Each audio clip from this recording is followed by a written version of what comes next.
The title was so direct, and I thought it was wonderful because I have often worked with this subject.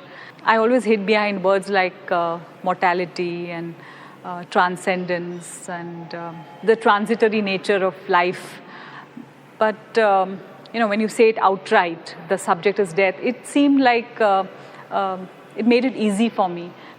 Now when Geeta started, it was wonderful that she spoke about poetry, as it was almost like an informal reading list, and she was thinking about Dylan Thomas. I connect with poetry, I do read it, but somehow with this invitation, I would say instead of being a kind of trespasser, I got very involved. Sylvia Plath was somebody whom I had worked with in a certain sense. I had used her text earlier in another body of work. I love that poetry because of the wonderful way in which she structures pain. So it was always part of my, I would say, my area of interest and kind of my archive of references.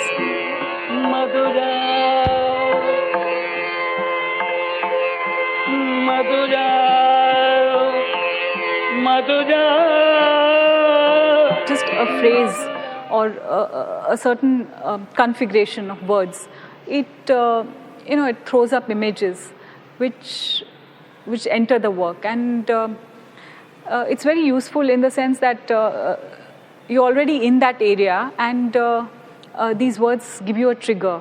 What happened here was I almost kind of drew up a list of things which I can touch upon. Of course, the physical body, the end of the body, and then after that, the mourning, the remembering.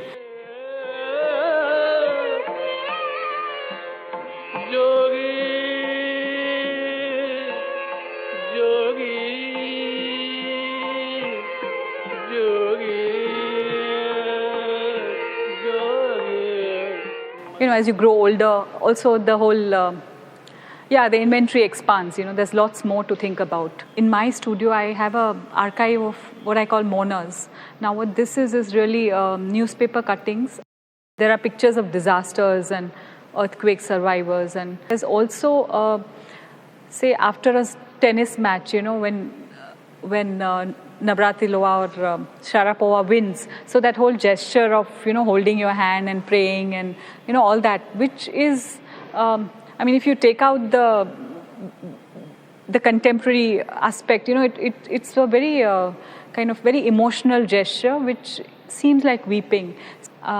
So for me, I thought that there were phrases from poems which were going into the work. There would be faces, weeping faces, mourners, which would come from the archive possibly. I wanted to include the medical illustration in my work. Now, when I say medical illustration, it's like, it's been many years, I've always looked at medical illustrations very closely, especially medieval ones, Japanese medieval illustration, European medieval illustration, and because they have a certain crudeness to it, the way the form is approached, and that whole, poking fingers into the body. It's very direct, and sometimes these ancient illustrations, they also have these strange cures going on. So there's this bloodletting, and so it's very visual. It's very powerful visual. So I was always interested. Now I thought this could become part of the work. Yes, at some point I conceived it as some sort of a stream of images. So, it's like one close to another, because I thought that one single image cannot include everything about death. And in fact, if I tried to do it the way I work, it would be too direct and horrific and brutal, because that's all I could think of, if I had to just do one painting about death. But instead, it worked out in these smaller units, close to each other, kind of flowing into each other. And I had a book of reproductions of European medical illustrations. So I thought, instead of using that imagery, instead of painting it, I could work directly on the surface of the printed paper. So that's how I did the smaller works in this exhibition, which I call the Book of Endings. अगर चंदन की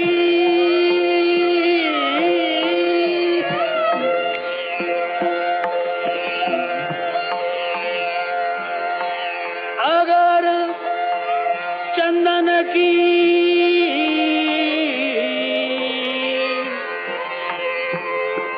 सिदा रचाओ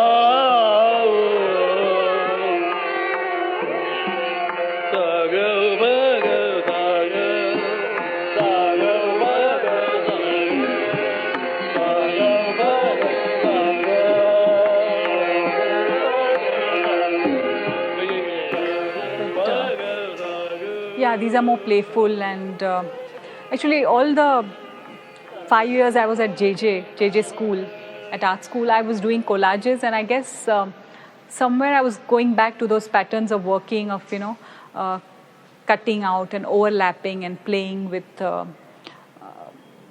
like of course directly there's a page from a book of medical illustrations, and then I overlap with drawing and stain, and they kind of overlap in ways in which it becomes one structure.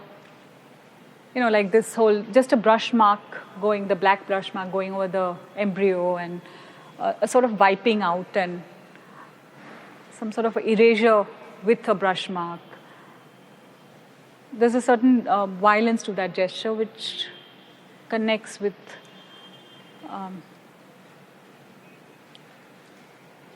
the corpse and the wiping out of life.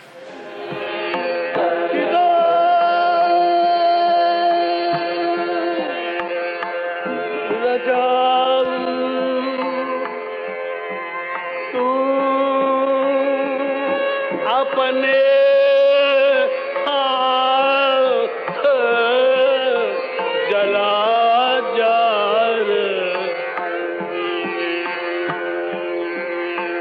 जोगे अपने हाथ जला jar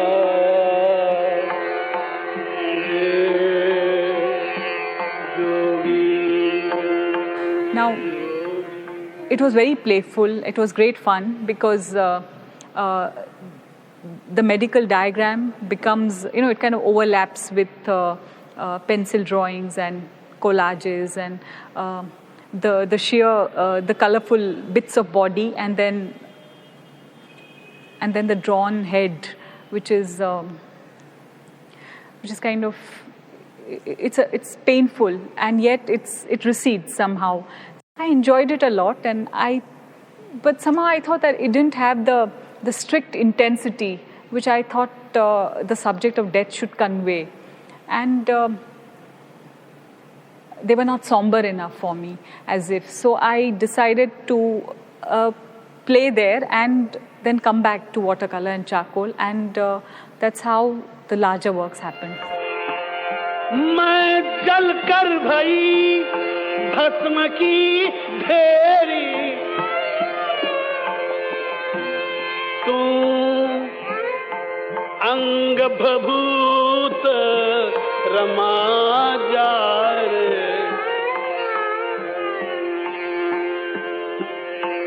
Yogi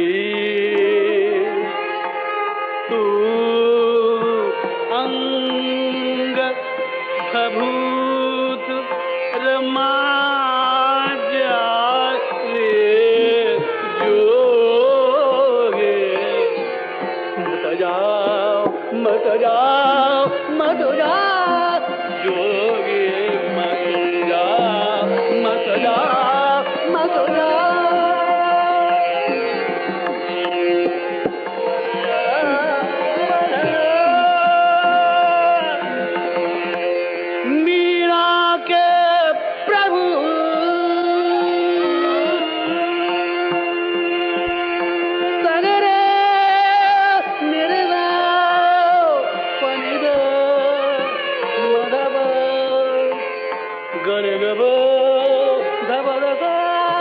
This was one of the first works I did, and it's after a work of Hans Baldung, I think it's Green.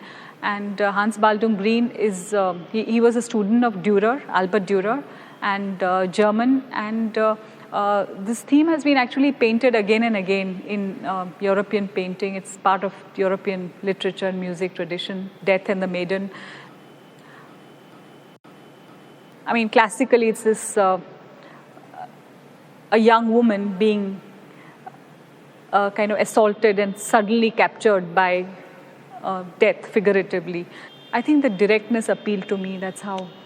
Basically, I was talking about the areas of black, which are a very important part of all of the works. So there's a gray here, and then the position of the black there, and the way the black moves in all the works is it finally determined the sequence of things, and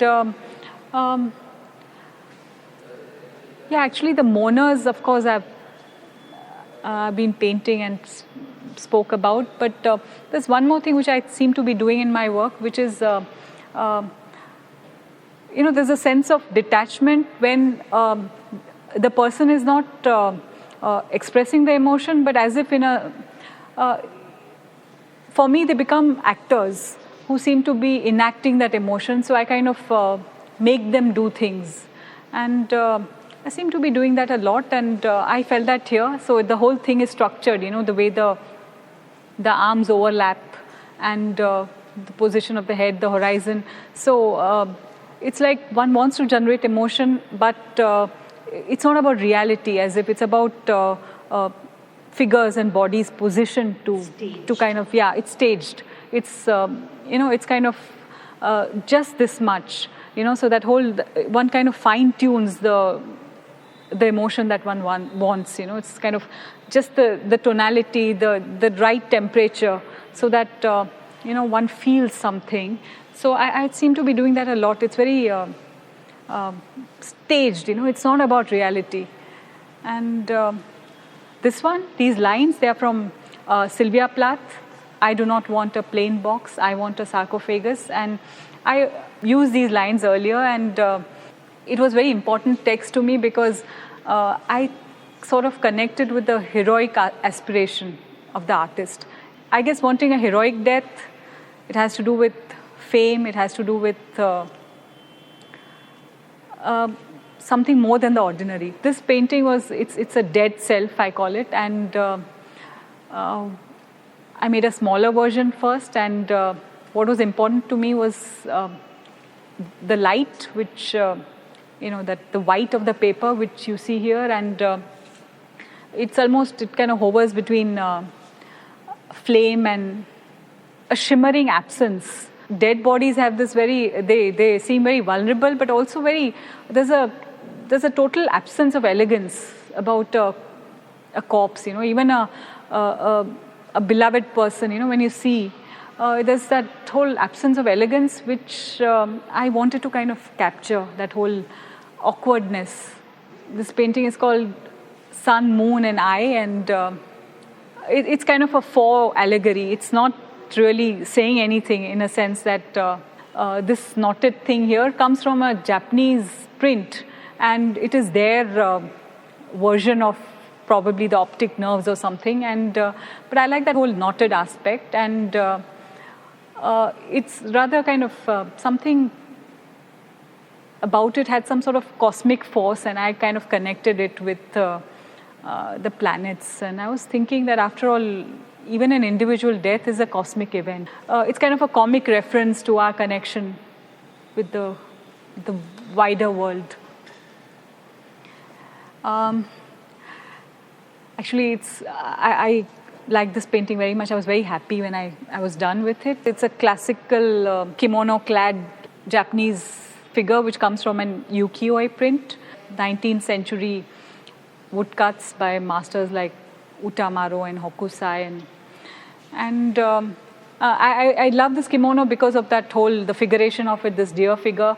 And I had no clue how I could include it in my work, because what does a contemporary Bombay resident have to do with a deer or an antler? Or somehow I thought I could use it in a metaphorical way, where the costume is trapped and those forms actually kind of pierce the figure. And this whole thing about body as skin, and when you move on, you kind of get into another costume, or you leave this body behind, and that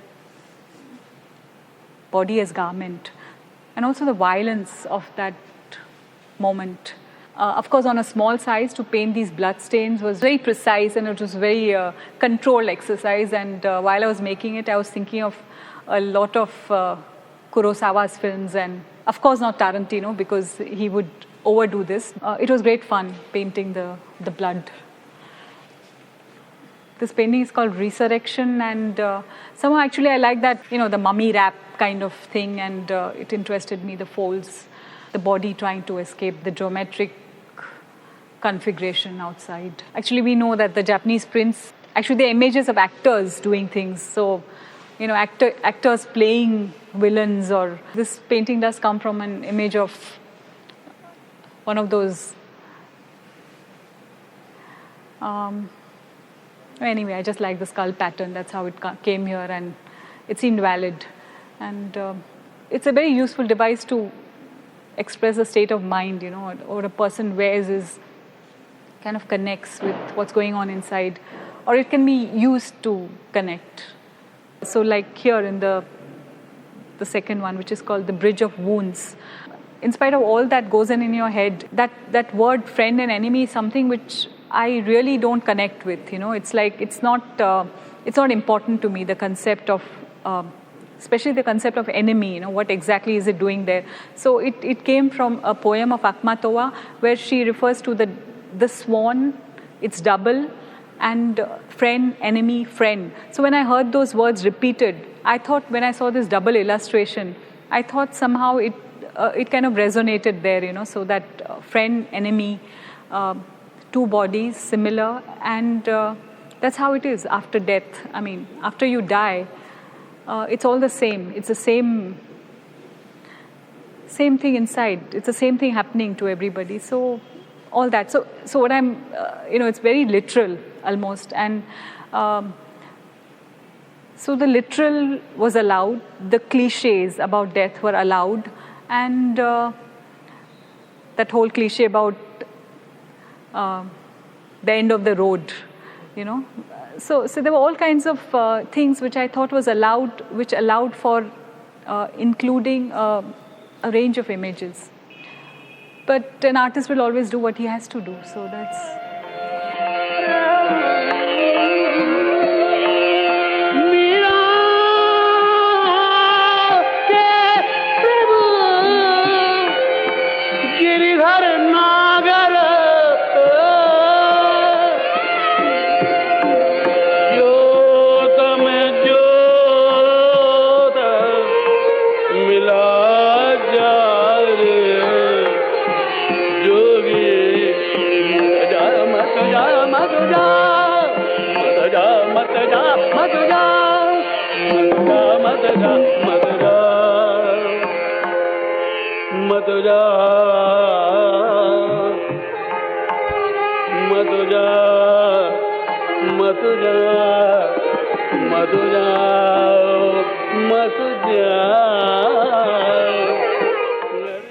That's it.